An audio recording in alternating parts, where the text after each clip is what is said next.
जय गुरुदेव, जय माता की। दोस्तों मित्रों, आज का विषय रहेगा हमारा प्राणायाम से शक्ति और प्राणायाम से प्राणों को कैसे शक्ति प्राप्त होती है।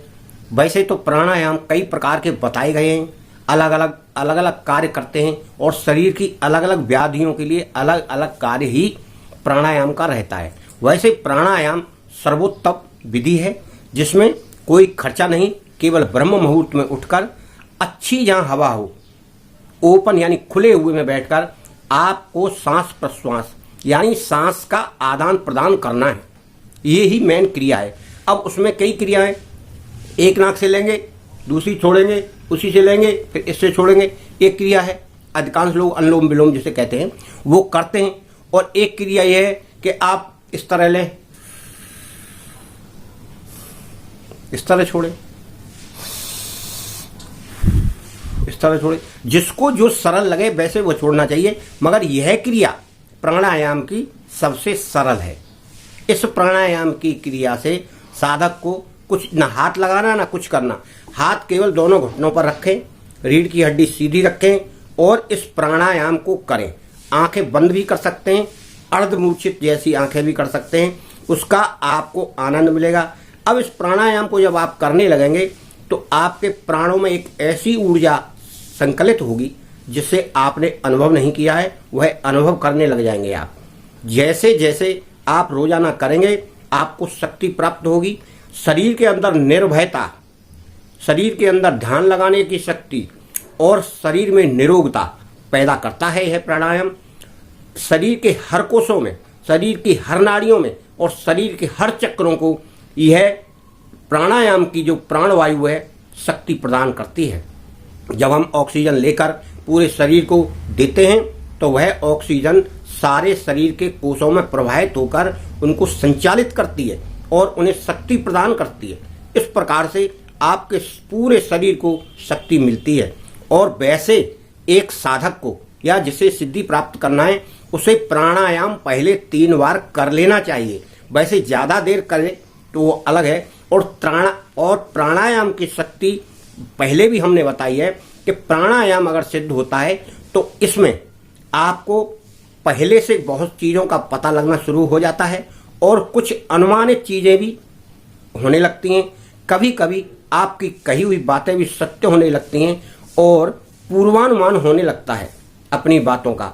और शांति और निर्भयता इतनी प्राप्त हो जाती है कि आपको किसी प्रकार का कोई भी डर नहीं लगेगा।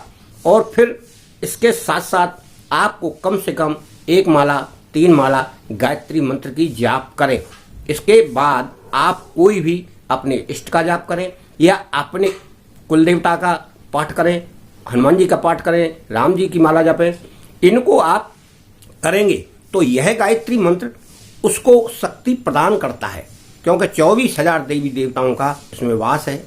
और आप इसे करेंगे तो जिसकी भी आप साधना करें उसको वहां तक वह साधना पहुंचेगी और आपको कुछ ना कुछ धीरे धीरे साधना में प्रबलता नजर आएगी और फिर धीरे धीरे अनुभव भी होने लगेगी।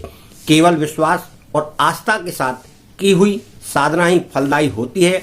केवल देख लिया, उत्साह में शुरू कर दिया, उसके बाद कुछ दिन बाद आप सोचने लगे, 10-15 दिन बाद अरे कुछ नहीं दिखाई दे रहा, फिर आपने उसको बंद कर दिया।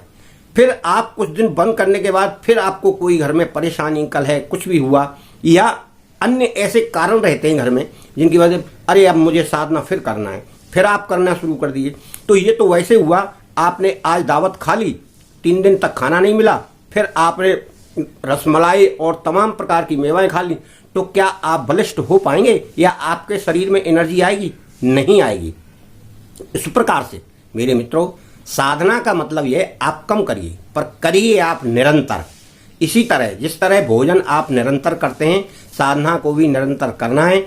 और ध्यान तो फिर आप कार्य करते हुए भी लगा सकते हैं। ये कोई जरूरी नहीं है कि आप साधना कर रहे हैं तभी ध्यान करें, उसका ध्यान कर सकते हैं। मतलब प्राणायाम का विशेष ध्यान करते हुए सुबह शाम दोनों टाइम प्राणायाम कर लें।